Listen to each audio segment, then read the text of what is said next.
One of the questions that comes up most often is whether it's sinful for a Christian to get a tattoo. Most of the time you hear preachers and pastors, especially legalistic pastors, say that it's sinful to get a tattoo, and they'll always reference Leviticus 19:28, which says, "You shall not make any cuts on your body for the dead or tattoo yourselves. I am the Lord." You need to understand that this command was given to ancient Israel as part of the Mosaic law. In that time, pagan cultures around Israel would cut their bodies and tattoo themselves as part of idol worship, mourning rituals for the dead, or dedication of false god. So God is telling them, don't do these things that these people are doing, because it was wicked and it was pagan worship, it was idol worship, and God wanted to have a clear separation between his people and the people of the pagan lands. So is it a sin for us today? The reality is that we don't see tattoos called out in the New Testament. We believe that we are in a new covenant in the New Testament, the covenant of grace, and because there is no mention to it, we cannot consider tattoos to be a sin today. However, there are key factors that you need to think about, because even though a tattoo itself is not a sin, the reason behind doing a tattoo can be a sin. For example, if you live under your parents' house and they financially support you and they tell you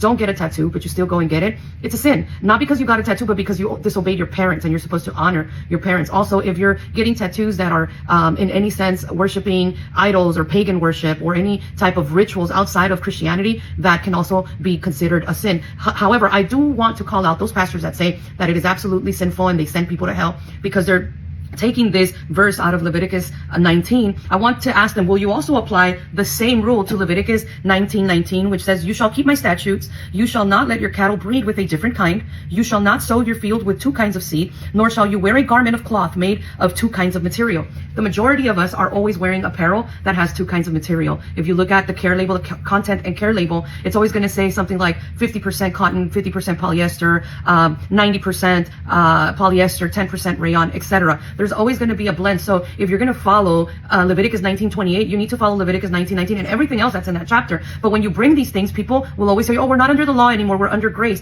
But when it comes to tattoo, they want to be under law and not under grace. So that's something that people have to think about. Before you send people to hell over a tattoo, you must establish that it is a sin. And biblically, I cannot give you a Bible verse in the New Testament where it says that it's a sin. God bless you.